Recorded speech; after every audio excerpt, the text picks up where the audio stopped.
કે આપણે જે હંમેશા જેને યાદ કરતા હોઈએ છીએ, મંગલમ ભગવાન વીરો મંગલમ ગૌતમ પ્રભુ મંગલમ જૈન ધર્મસ્તુ મંગલમ. 4 મંગલ બતાડવામાં આવ્યા.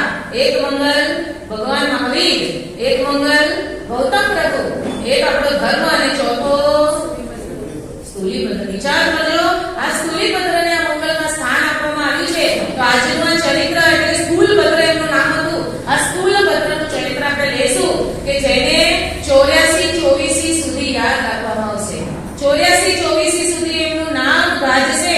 આવા સ્થૂલીપત્રએ શું એવું કર્યું હતું કે એમનું નામ આવી રીતે 84-24 સુધી ગાજશે? કારણ કે તીર્થંકરનું નામ પણ 3-24 સુધી લેવામાં આવે અને આ સ્થૂલીપત્રનું નામ 84-24 એટલે હમણાં 24 ચાલે છે, પછી બીજી 24 આવશે, એવી રીતે 84-24 સુધી એનું નામ અમર રહેશે. તો આવી સ્થૂલપત્ર ની વાત આપણે અહીંયા કથામાં આજે લેશું. તો કે પાટલીપુર નગર એટલે કે હમણાંનું પટણા, કે પાટલીપુર નગરમાં 9મા નંદરાજા જ્યારે રાજ કરતા હતા એમના સમયમાં કલ્પવંશની અંદર એક સકડાલ મંત્રી હતા. સકડાલ મંત્રી હતા. 9મા નંદરાજાના સમયમાં કલ્પક વંશની અંદર એક સકડાલ મંત્રી હતા. એમના 2 પુત્રો અને 7 પુત્રી હતી. એમના પત્નીનું નામ લક્ષ્મીવતી હતું. 2 પુત્રો, એમની પણ વાત કરી હતી. એક સ્થૂલપત્ર અને બીજા શ્રેયક. અને 7 બહેનો, એમનું નામ યક્ષા યક્ષદીના, ભૂતા ભૂતદીના, શેણા રેણા રેણા. આવી રીતે એમની 7 બહેનો. અને મેં કીધું તું તમને કે આ ભરેસરની સજાયના આ 100 મહાપુરુષોમાં આ 9 આત્માઓનો સમાવેશ થયેલો છે. એટલે વિચાર કરો કે કેવો એમનો પરિવાર હશે, કેવા એમના સંસ્કારો હશે કે આ 9 આત્માઓનો સમાવેશ આ સજાયમાં આપણે રોજ જ કરી રહ્યા છીએ એમને યાદ. આવા સ્થૂલપત્રની આજે આપણે વાત કરશું.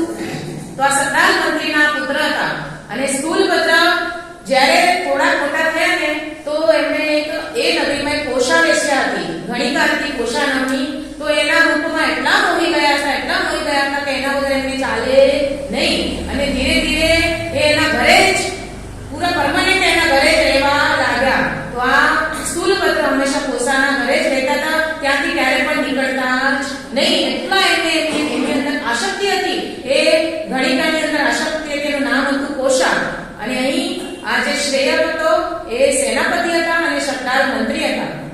હવે એ લોકોની વાત તમને ડિટેલમાં નહીં કરું, પરંતુ કહેવાય છે કે સકડાલ મંત્રી એ કોઈ ષડયંત્રમાં ફસાઈ ગયા, એમને ફસાવવામાં આવ્યા અને એમને પોતાની જાનની આહુતિ આપી અને રાજાના વિશ્વાસમાં આવ્યા. અને એ શ્રેયકને મંત્રી પદ માટે રાજા બોલાવી રહ્યા છે. કારણ કે સકડાલ મંત્રી હવે અવસાન પામ્યા છે, એમણે પોતાના જીવનું બલિદાન આપ્યું છે. જો વખત હશે તો એ પણ સ્ટોરી કહીશ. તો એ સકડાલ મંત્રીના પુત્ર એટલે કે શ્રેયક નાનો પુત્ર એને રાજા બોલાવે છે અને રાજા કહે છે કે હવે તારા પિતાનું અવસાન થયું છે, મને એનો ઘણો ખેદ છે, પરંતુ હવે કાંઈ થઈ શકે એમ નથી. તો હવે તું આ મંત્રી મુદ્રાને ધારણ કર, એટલે કે તું મંત્રી બની જા. તો અહીં આ શ્રેયક શું કહે છે કે રાજા હું તો નાનો છું, મારો એક મોટો ભાઈ છે સ્થૂલભદ્ર, તો આ મંત્રી પદનો અધિકારી તો એ સ્થૂલભદ્ર છે. વિચાર કરજો, એને ખબર છે સ્થૂલભદ્ર તો ક્યાં બેઠો હોય છે આખો દિવસ? કોષા વેશ્યા પાસે આખો દિવસ બેઠો છે. ક્યારે પણ એ ઘરમાં નથી આવ્યો. એને કેટલા વર્ષ થઈ ગયા ખબર છે? કોષા વેશ્યા પાસે 12 વર્ષ. એક નહીં, બે નહીં, 12 વર્ષથી એ કોષા વેશ્યા પાસે તો ક્યારે ત્યાંથી નીકળે નહીં. અને એટલો આસક્ત હતો કે એને તૈયાર પણ એ જ કરે, માથું પણ એ જ વળ્યા કે એના માથામાં વેણી પણ નાખે. એટલો આસક્ત કે એક મિનિટ પણ એના વગર એને ચાલે નહીં. આપણે આ બધા ભોગ વિલાસમાં એટલા બધા આસક્ત થઈ છીએ, આ ઇન્દ્રિયોના વશમાં એટલા આસક્ત છીએ કે આપણે બીજું બધું જ એના પાછળ ભૂલી જઈએ છીએ. તો આ સ્થૂલભદ્ર પણ આ કોષા વેશ્યામાં એટલો આસક્ત હતો. અને અહીં રાજા કહે છે કે તારો મોટો ભાઈ ક્યાં છે? તો કે છે એ ગણિકાને ક્યાં છે? તો એને બોલાવો ભેજે છે. અને સૈનિક આપણા રાજાના સૈનિક ત્યાં જાય છે. અને સૈનિક ત્યાં જાય છે અને સ્થૂલભદ્રને કહે છે કે રાજાએ તમને બોલાવ્યા છે. હવે સ્થૂલભદ્ર તો વિચાર કરે છે કે રાજાએ મને શા માટે બોલાવ્યા છે? તો એ બધી હકીકત કહે છે કે તમારા પિતાનું આવી રીતે અવસાન થયું છે. શ્રેયકે પોતે પોતાના પિતાનું માથું કાપ્યું હતું, એમને મંત્રી પદ માટે શ્રીયકને પદ સોંપવામાં આવ્યું, પણ શ્રીયકે ના પાડી છે અને તમને પદ સોંપવા માટે તમને બોલાવવા આવ્યા છે. એમને આઘાત લાગે છે, સ્થૂલપત્રને આઘાત લાગે છે કે મારા પિતાનું મૃત્યુ થઈ ગયું અને કાંઈ જ ખબર નથી. એ તો રંગરાઈમાં એટલો રચ્યો પચ્યો હોય છે, એને કાંઈ ખબર નથી કે મારા પિતાનું આવી રીતે ષડયંત્રમાં મૃત્યુ થયું અને મને હવે મંત્રી પદ માટે બોલાવવામાં આવી રહ્યા છે. તો વિચાર કરે છે કે રાજાનો હુકમ હોય એટલે શું થાય, જવું જ પડે. તો અહીં એ કોષાને કહે છે કે રાજાનો હુકમ છે, હું એમને મળીને આવું છું. તો કોષા તો કહે છે કે હું તો તમારા વગર એક ક્ષણ પણ રહી શકીશ નહીં. તમે આ રાજાના આ બધા રાજપાટ વ્યવહારમાં પડતા નહીં અને તમે જલ્દીથી ત્યાં ના પાડીને મારી પાસે આવી જજો. તો આ સ્થૂલપત્ર કહે છે કે મને પણ જવું નથી ત્યાં, પરંતુ આ રાજાની આજ્ઞા છે એટલે હું એમને મળી આવું. હું જલ્દીથી જલ્દી ત્વરિતમાં ત્વરિત તારા પાસે પાછો આવીશ. આવી રીતે 12 વર્ષ પછી એ કોષા વેશ્યાની ત્યાંથી બહાર નીકળે છે, રાજમહેલમાં જાય છે અને રાજા એને એવી રીતે બધી વાત કરે છે કે તારા પિતાએ જે બલિદાન આપ્યું, હવે તું આ મંત્રી પદને અહીં સંભાળ. ત્યારે સ્થૂલપત્ર કહે છે કે મને થોડો સમય આપો, હું થોડું વિચારીને તમને જવાબ આપીશ. તો આ રાજાને શું કહ્યું કે એનું જવાબ દેશમાં પાછું ક્યાં પહોંચી જશે? હા, પાછું ત્યાં ઘાણીકાને ત્યાં પહોંચી જશે. એટલે એને આમાં છૂટો છોડવા જેવો તો નથી. તો રાજાએ શું કીધું કે તમે અહીં જ વિચારી લો, તમને જે વિચારવું હોય તમે અહીં જ વિચારી લો અને મને હમણાં ને હમણાં તમે તાત્કાલિક જવાબ આપો, કારણ કે આ સીટ ખાલી રખાય નહીં. એટલે એ શું કરે છે, બહાર અશોક વાટિકા હતી ને, એ અશોક વાટિકામાં ત્યાં જાય છે, અશોક વૃક્ષના નીચે બેસે છે અને વિચાર કરે છે. હવે અહીં એના પુણ્યોદય એવા જોરદાર અહીં પુણ્યોદય જાગ્યા હશે કે એમને વિચાર થાય છે કે આ રાજા મને મંત્રી પદ સોંપી રહ્યો છે. હું આ મંત્રી પદને જો મેળવીશ તો હું કોષાથી દૂર થઈ જઈશ, હું મંત્રી પદને લઈશ તો હું કોષાથી દૂર થઈ જઈશ. અને આ મંત્રી પદમાં આ રાજ વ્યવહારમાં કેટલા બધા ષડયંત્રો ચાલે છે. મારા પિતા પણ આ ષડયંત્રના ભોગ બન્યા. કાલે પાછા રાજા નીકળે તો મારું પણ અહીં આવી બને. આ કેટલી પરાધીનતા છે, આ રાજ વ્યવહારમાં કેટલી પરાધીનતા છે. હું અહીં કોઈ ભોગ વિલાસ ભોગવી નહીં શકું.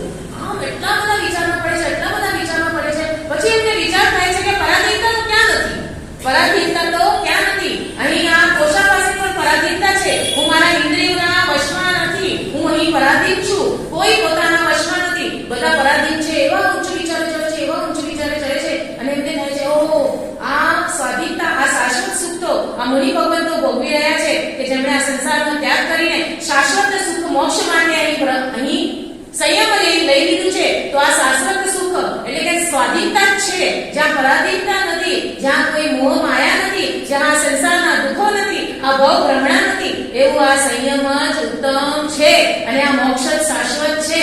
તો ન જોઈએ મને આ મંત્રી પદ, ન જોઈએ મને આ કોષા, હું તો હવે નીકળ્યો સંયમ લેવા. વિચાર કરજો, આપણને આમ વિચાર થાય કે આવું એક ક્ષણમાં શું થઈ ગયું હશે કે એમને એવા ભાવ થયા. તો એમના કોઈ પુણ્ય અને એમના ઘરમાંથી નીકળવું, આ એમનું શું થયું, એક યોગ બની ગયો, એક યોગાનું યોગ બની ગયો કે રાજાની પાસે પણ મને નથી જવું, ત્યાં પણ પરાધીનતા છે, મને અહીં પણ નથી જવું, ત્યાં પણ પરાધીનતા છે. તો હવે શું કરવું?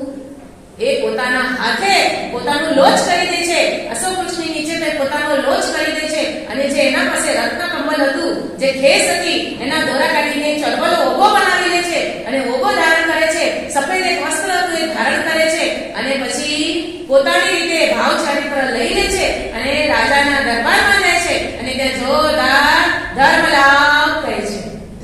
વિચાર કરજો, એક ક્ષણમાં એવું શું થઈ ગયું હશે, એવા એમના વિચારો કઈ ગતિએ ઉપર ચડ્યા હશે. એવું એમને સ્વયં એટલે પોતાને જ્ઞાન થઈ ગયું, પોતાને જ એવું આમ અંદરથી એવી સ્ફૂર્ણા થઈ, આત્મસ્ફૂર્ણા થઈ કે આત્મા એ જ સાચો ધર્મ છે, બીજું બધું જ અહીં ખોટું છે, બીજું બધું જ અહીં પરાધીનતા છે. અને આ રાજા વિચાર કરે છે કે આ શું, આ ધર્મલાભ એમણે મુનિવેશ ધારણ કર્યો. તો એમને એમ થાય છે કે કદાચ એમને મંત્રી પદ નહીં સંભાળવું હોય અને કોષા વેશ્યા માટે જવું હશે એટલે મને અહીં મૂર્ખ બનાવવા માટે જાણી જોઈને એમને શું કર્યું છે, મુનિવેશ ધારણ કર્યો છે. એમને એવું હતું, કારણ કે કોઈ પણ એવી રીતે કલ્પના ન કરી શકે, વિશ્વાસ ન કરી શકે કે આ આખા 12 વર્ષ સુધી ત્યાં રહેનારો આ એક ક્ષણમાં એને શું એવું થયું હશે. તો એ કહે છે કે ના, મેં સંયમ લેવાનું નક્કી કર્યું છે, હવે હું અહીંથી જંગલ તરફ પ્રસ્થાન કરીશ, તો તમે મને રજા આપો અને મારા નાના ભાઈને તમે મંત્રી બનાવી દેજો. તો આ રાજા ઝરૂખામાં જાય છે અને જુએ છે કે ક્યાં જાય છે અને હજી વિશ્વાસ બેસતો નથી. જેવી રીતે આપણને પણ હમણાં વિશ્વાસ નથી બેસી રહ્યો કે એવું શું થઈ રહ્યું હશે. આ રાજાને પણ વિશ્વાસ નથી બેસતો અને ઝડપાવી અંદર જાય છે, જુએ છે કે ક્યાંક તો આ ડોસા પાસે તો નથી જતો ને, પરંતુ દૂર દૂર દૂર દૂર જંગલમાં નીકળી જાય છે અને સમૃદ્ધિ વિજય આચાર્ય મહારાજ સાહેબ પાસે જાય છે અને ત્યાં દીક્ષા અંગીકાર કરી લે છે. વિચાર કરજો, આ સ્થૂલભદ્ર આ કોષાની ત્યાં 12 વર્ષ રહ્યા પછી એક જ દિવસમાં આ એક ક્ષણમાં સ્થૂલભદ્ર મુનિ બની જાય છે. અહીં આ કોષાને ખબર પડે છે કે મારા સ્વામીએ દીક્ષા લઈ લીધી, 12 વર્ષ સુધી મારો સંગ, મારા સ્વામી મારો પ્રેમ બધું છોડીને એમણે દીક્ષા લઈ લીધી. ખૂબ રડે છે, ખૂબ રડે છે, વિરહમાં ઝૂર્યા કરે છે, પણ હવે કાંઈ થશે નહીં, બાજી બધી હાથમાંથી નીકળી ગઈ. અહીંયા સ્થૂલભદ્ર ખૂબ જ સરસ આરાધના કરે છે, કારણ કે એકવાર જો મન વૈરાગ્યમાં ગયું તો પછી તે એ લોકોનું સત્વ તો એવું હતું ત્યારે કે ખૂબ આરાધના કરે છે, ખૂબ ભણે છે, ખૂબ તપજપ કરે છે, પોતાના શરીરને એવું કસે છે. એવા તપમાં, મહાન તપમાં આ બધા પોતાના સંયમની સાધના કરતા કરતા 12 વર્ષ વીતી જાય છે. સરસ મજાનું શુદ્ધ ચારિત્રનું પાલન કરી રહ્યા છે.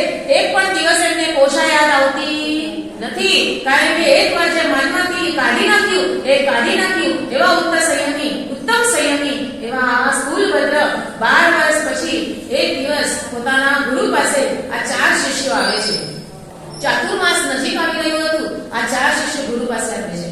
પહેલાના સમયમાં શું હતું ખબર છે કે પ્રતિકૂળતા છે ને સામેથી હોય, પ્રતિકૂળતા સામેથી હોય કે હવે મને અહીં તપ કરવું છે, હવે મને ધ્યાન કરવું છે, હવે મને પંખો નથી વાપરવો, હવે મને એસી નથી વાપરવું, આ બધું પ્રતિકૂળતા સામેથી હોય અને પોતાના તનને તપાવે એટલે શું થાય, એનાથી કર્મની ફટાફટ નિર્જરા થાય. આ કર્મ બધા ઉદીર્ણમાં આવે, જૂના કર્મ ઉદીર્ણમાં આવે, એમની નિર્જરા કરતા જાય, કારણ કે એમને શું હોય, જલ્દીથી તરવું છે. એટલે આ 4 શિષ્યો, ચાતુર્માસ આવી રહ્યું છે અને આ સમૃદ્ધિ જે આચાર્ય મહારાજ પાસે આવે છે અને આજ્ઞા માંગે છે. શેની આજ્ઞા માંગે છે?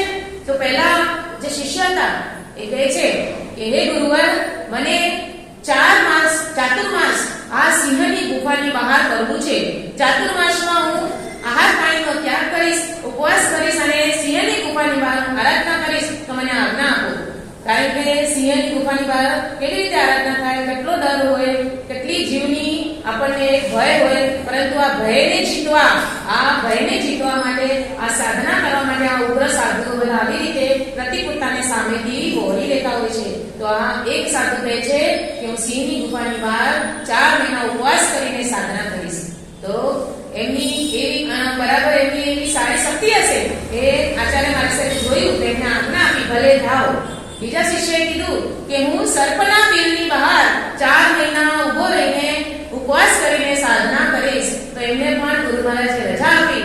ત્રીજા ગુરુવર કહે છે કે હું કુવાની પાડ ઉપર ઉભો રહીને, કુવો હોય ને કુવો, એની ઉપર પાડ, કેટલું અધર હોય, એની ઉપર ઉભા રહીને હું 4 મહિના ઉપવાસ કરીને સાધના કરીશ. વિચાર કરજો કેવા ગુરુ મહારાજોનું સત્વ હશે, કેવું પ્રતિકૂળતાને સામેથી હોય છે, જલ્દીમાં જલ્દી કર્મને ખપાવા છે અને એટલા માટે એ લોકો બધા 3 જણા આજ્ઞા લે છે. અને હવે અહીં સ્થૂલભદ્ર મુનિ આવે છે અને સ્થૂલભદ્ર મુનિ શું કહે છે કે મને આ ચાતુર્માસ કરવા માટે કોષા વેશ્યાના ત્યાં જવું છે. કોષા વેશ્યાના ઘરે હું ચાતુર્માસ કરીશ, ષડ દ્રવ્ય વાપરીશ, હું ઉપવાસ કરીશ નહીં, બધા રસ વાપરીશ, જે વ્યંજન એના ઘરે બનશે એ બધું જ હું એનું વાપરીશ અને ત્યાં હું ચાતુર્માસ કરીશ. વિચાર કરજો કે ઉપવાસ નથી કરવું એમને, ષડ રસ એટલે કે 6 રસ છે ભોજનમાં હોય એ મને વાપરવા છે અને કોષા વેશ્યાને ત્યાં મને રહેવું છે અને ત્યાં ચાતુર્માસ કરવું છે. તો અહીં આ ગુરુ ભગવંતે જોયું કે એમની પણ એવી શક્તિ છે, તો એમને હા પાડી. શાના માટે એ ગયા? આપણને વિચાર થાય શું તેઓ સંયમથી એમનું મન ઉઠી ગયું હતું એટલા માટે ગયા કે ના, પ્રતિકૂળતા હોઈ કે જે કામના ઘરમાં હું 12 વર્ષ રહ્યો, એ કામના ઘરમાં રહીને પણ હું મારું આ સંયમને વિચલિત ન થવા દઉં, એવું તપ, એટલે કેટલું મોટું તપ થયું, એ બધા ઉપવાસોને પણ જીતી નાખે એવું મોટું તપ કરવા માટે આ સ્થૂલભદ્ર ક્યાં આવે છે? કોષા વેશ્યાને ત્યાં આવે છે અને કોષા વેશ્યા પાસે આવી બહારથી એને ધર્મલાભ કહે છે. કોષા વેશ્યા આટલું સરસ અવાજ સાંભળીને ઓળખી જાય છે કે આ તો મારા સ્વામી આવે છે, તરત ભાગે છે અને સ્વામીને જુએ છે, સંયમ વેશમાં છે, તો એને મનમાં એમ થાય છે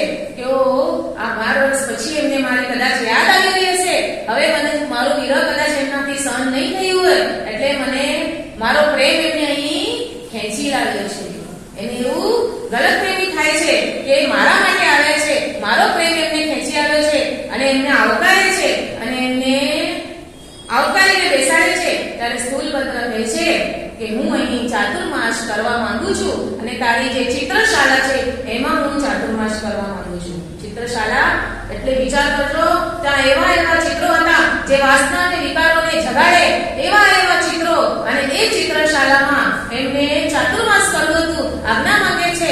અહીં કોશા કહે છે કે ભલે તમે ત્યાં ચાતુર્માસ કરો, કે મને બધા ષડદ્રવ્ય જે તું તારા માટે બનાવે એવા બધા ભોજનો મને પીરસ છે, પરંતુ એક જ શરત કે તું મને ક્યારે ટચ કરતી નહીં, એટલે કે 3.5 હાથ તું દૂર રહેજે.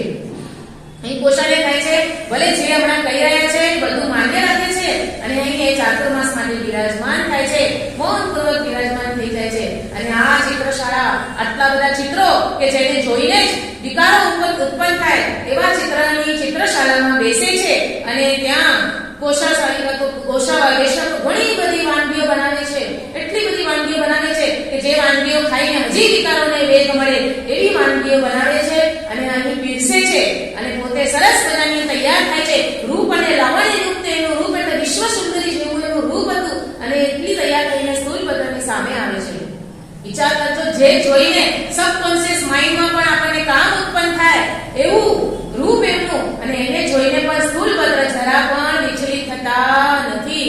કેવું એમનું સંયમ બળ, કેવું એમનું આત્મબળ કે જરા પણ વિચલિત થતા નથી. અહીંયા 1 દિવસ જાય છે, 2 દિવસ જાય છે, કોશા વિચારે છે કદાચ હવે આટલા વર્ષ પછી આવ્યા હશે તો કદાચ એમને સંકોચ થતો હશે, કદાચ એમને શરમ આવતી હશે, એટલે આવું કરી રહ્યા છે.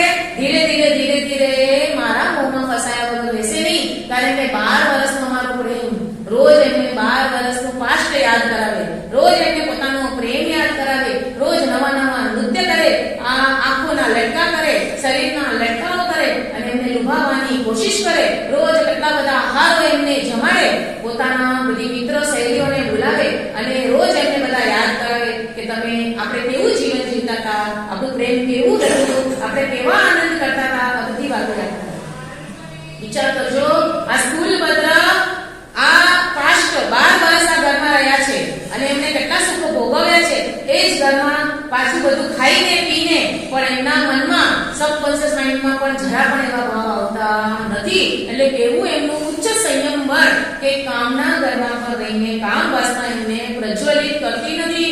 અહીં કોશા રોજ ઉપાયો કરે છે, રોજ નવા નૃત્ય કરે છે, અહીંયા સ્થૂલભદ્ર ડરતા નથી અને ધીરે કરીને ચોમાસું પૂર્ણ થવા આવે છે.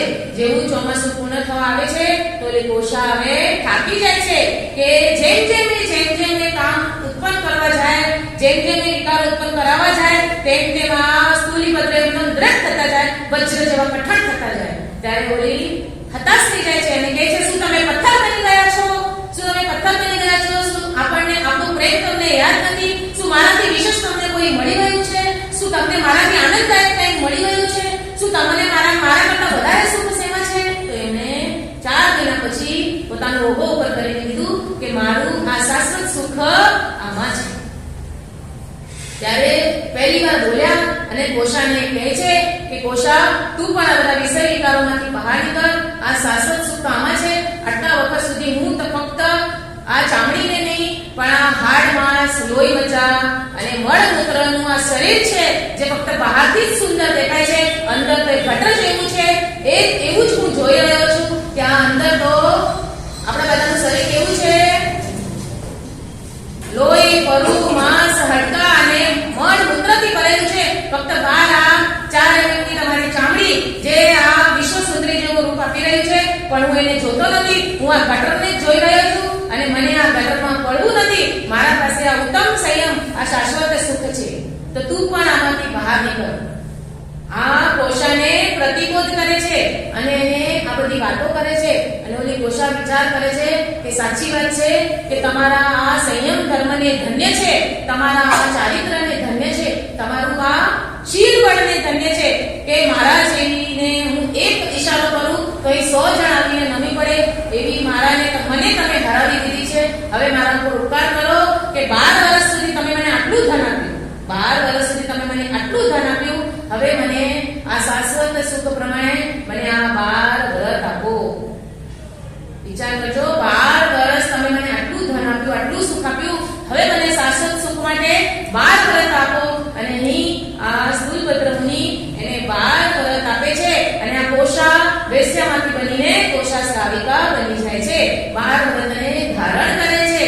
આ કોષા બધાને કહે છે કે કોઈ પણ પ્રતિકૂળતામાં પણ તમે સહન કરી શકો. પ્રતિકૂળ ઉપસર્ગ હોય તો પણ તમે સહન કરી શકો, પણ અનુકૂળ ઉપસર્ગ સહન કરી બતાવે તો આ ફક્ત સ્થૂલભદ્ર છે. કારણ કે એને તો અનુકૂળ ઉપસર્ગો આવી રહ્યા હતા, પણ આ ફક્ત સ્થૂલીભદ્ર છે. આ સ્થૂલીભદ્ર મુનિને ઘણું બધું બંધન કરે છે અને 12 વ્રત સ્વીકારે છે.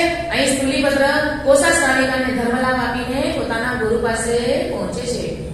આ કામના ઘરમાં રહીને કામ પર વિજય મેળવનાર આ સ્થૂલીભદ્રનું નામ એટલા માટે 84 સુધી અમર રહેશે કે કોઈ એવું થયું નથી, કોઈ એવું થશે નહીં કે આ કામ વિકારોની જગ્યામાં રહીને, એ ચિત્રશાળામાં રહીને પણ પોતાના સબકોન્શિયસ માઇન્ડમાં પણ એક ભાવ પણ એવો આવવાનો દીધો.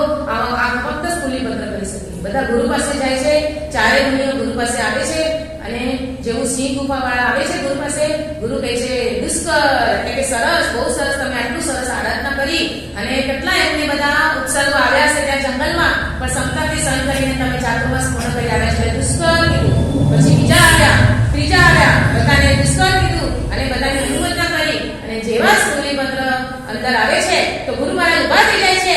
દુષ્કર, અતિ દુષ્કર કહીને સ્થૂલીભદ્રને આવકારે છે અને એમને ખબર છે કે જે કામ સ્થૂલીભદ્ર કર્યું છે કોઈ કરી શકે નહીં. સ્થૂલીભદ્ર આવીને કહે છે કે કોષા શ્રાવિકા બની ગઈ છે અને 12 વ્રત એમને ધારણ કર્યા છે. તો ગુરુ એમને કહે છે ધન્ય છે તમારા ચારિત્ર ધર્મને, ધન્ય છે તમારા શીલ બળને, તમારા તપને.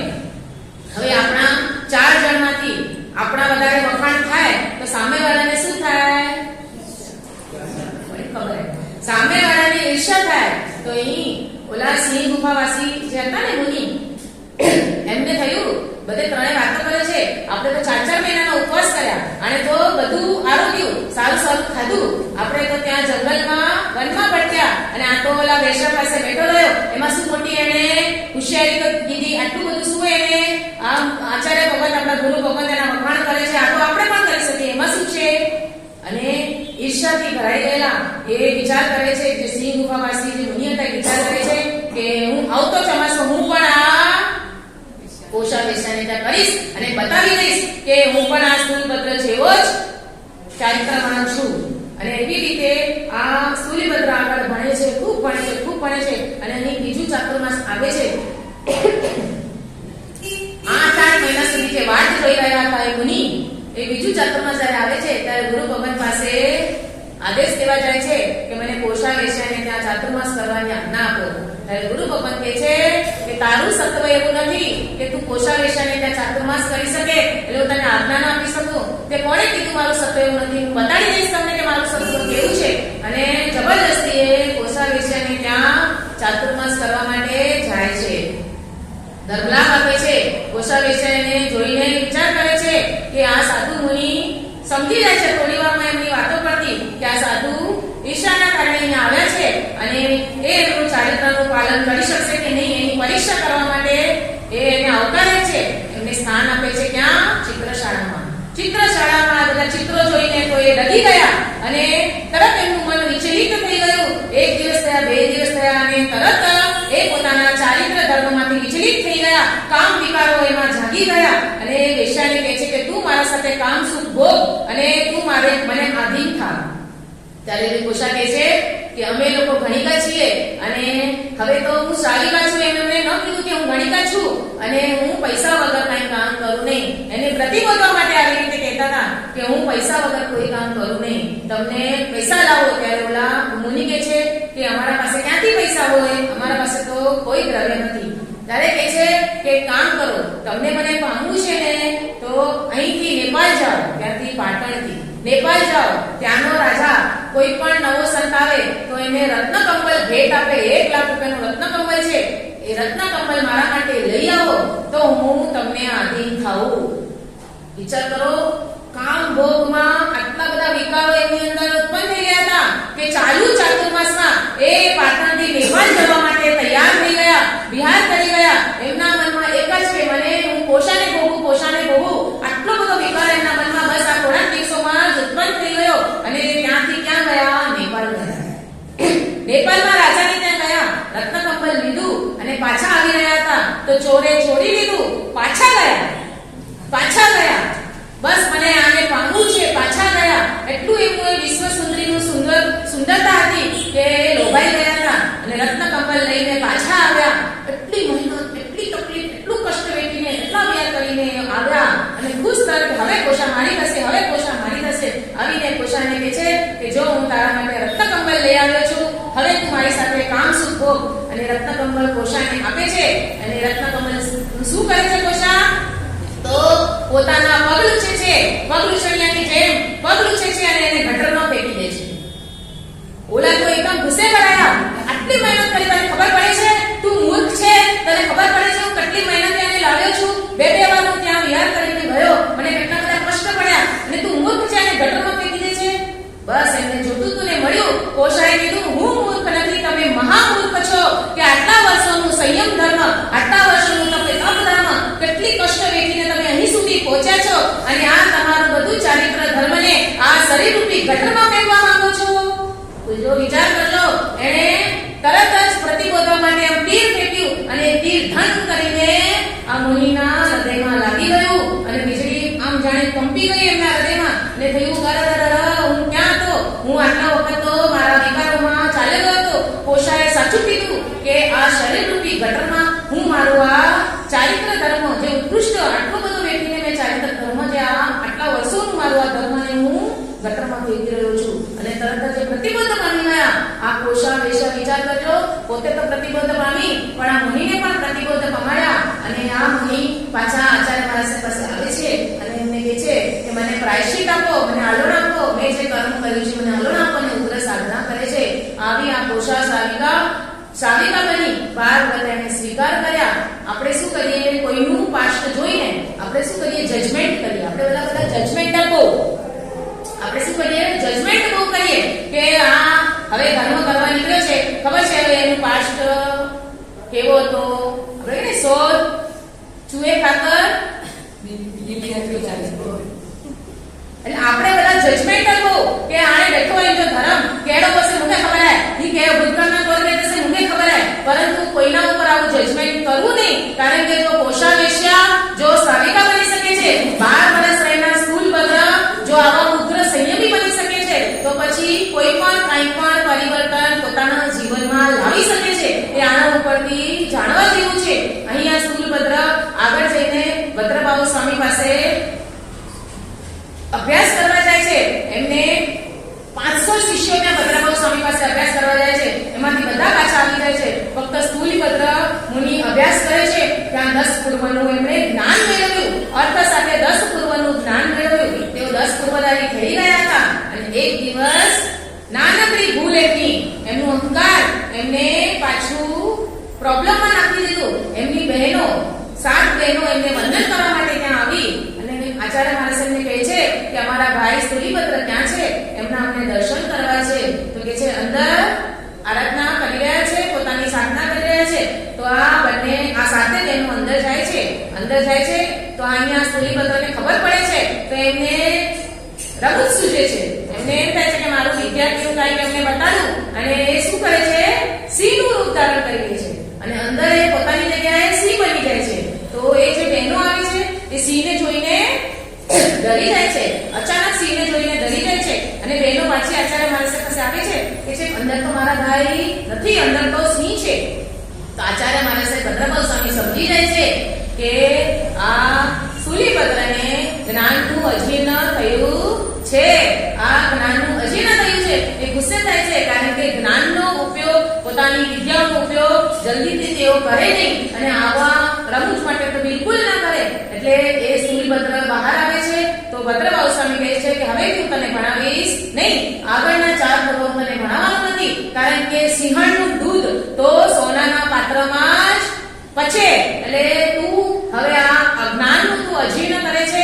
તારા જેવો જો આચાર્ય થઈને તારા જેવો વ્યક્તિ જો આ જ્ઞાનનું અજીર્ણ કરતું હોય તો હવે આ જ્ઞાન તો લુપ્ત થતું જશે. આ જ્ઞાન તો કોઈને પચશે નહીં. તો એ ભદ્રબાહુ સ્વામી એને આગળના 4 પૂર્વ શીખવાડતા નથી. ઘણું પસ્તાવો કરે છે, ઘણી ક્ષમા માંગે છે. આખો સંઘ ભેગો થાય છે અને ભદ્રબાહુ સ્વામીને કહે છે કે તમે એમને ભણાવો, એમનામાં લાયકાત છે. તો ભદ્રબાહુ સ્વામી સંઘને વશ થઈને 4 પૂર્વ છેલ્લા ભણાવે છે, પરંતુ એ મૂળ રૂપે ભણાવે છે, અર્થ સહિત ભણાવતા નથી કે હું એમને ભણાવીશ પણ અર્થ સહિત એમને ભણાવીશ નહીં. તો આવી રીતે 10 પૂર્વ એ અર્થ સાથે ભણ્યા, પરંતુ 4 પૂર્વ મૂળ રૂપે ભણ્યા, એટલે 14 પૂર્વધારી થયા. તો આપણા આ શાસનના છેલ્લા 14 પૂર્વધારી કોઈ થયા હોય તો એ સ્થૂલીપત્ર થયા છે. આપણે બોલી છે ને પહેલે પાઠે કેટલામાં પાઠે આવે છે? 8મે પાઠે સ્થૂલીપત્ર સ્વામી જે છેલ્લા આપણા 14 પૂર્વધારી થયા સરસ આરાધના કરે છે અને આરાધના કરતા કરતા કાળ કરીને પ્રથમ દેવલોકમાં દેવ બનીને વિચરી રહ્યા છે. આવા સ્થૂલીપત્રનું નામ 84 સુધી એટલા માટે અમર રહેશે કે પ્રતિકૂળ ઉપસર્ગો જીતવા વાળા તો દુનિયામાં ઘણા જ છે, પણ અનુકૂળ ઉપસર્ગોમાં જઈને કામના ઘરમાં રહીને પોતાના પાષ્ટમાં રહીને પોતાની જેમના ઉપર બહુ જ રાગ હતો એવી વ્યક્તિ સાથે રહીને ત્યાં ષડયસ્ત્ર ભોજન કરીને પણ પોતાના અંદર પોતાના દીક્ષાને નહીં લજાવી, પોતાના ચારિત્ર ધર્મને ન લજાવ્યો, કોઈ પણ કામ વિકાર એમનામાં ઉત્પન્ન થયા અને ઉત્તમ એવા મહાવીર પંથને હંમેશા એમણે જયવંતું રાખ્યું. એવા સ્થૂલીભદ્રને કોટી કોટી વંદન. કહેવાય છે કે જે લોકો આ વિકારોથી પીડાતા હોય, વાસનાના વિકારોથી પીડાતા હોય તો સ્થૂલીભદ્રનું એમને જાપ કરવું જોઈએ, એમનું સ્મરણ કરવું જોઈએ, તો એમનું વીર્ય બળ તેજ બને અને ચારિત્ર ધર્મનું બરાબર પાલન કરી શકે. તો આવા સ્થૂલીભદ્રમાં આપણને વાર્તામાં ઘણું બધું શીખવા મળે છે. શું શીખવા મળે છે? બોલો જલ્દી બોલો, શું શીખવા મળ્યું?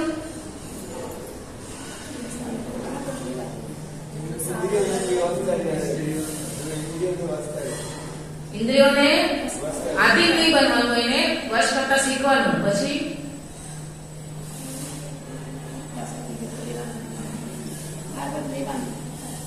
જુઓ, એક તો ઈર્ષા નહીં કરવાની, આપણે ઈર્ષા કરી ઈર્ષા નહીં કરવાની. જ્ઞાનનું ક્યારે પણ અહંકાર નહીં કરવાનો. જ્ઞાન હોય કે રૂપ હોય કે જે પણ હોય એનો ક્યારે અહંકાર નહીં કરવાનો.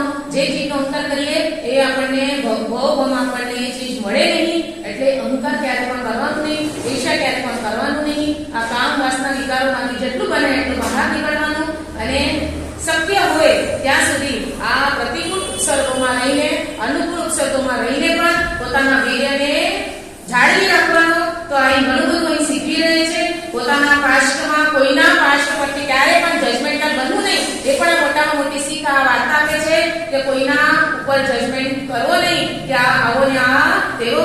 તો આવો સરસ સ્થૂલીભદ્ર એ વાર્તા આપણને ઘણું બધું શીખવી જાય છે. તો બસ આજ કેવું છે, આ સ્થૂલીભદ્ર 84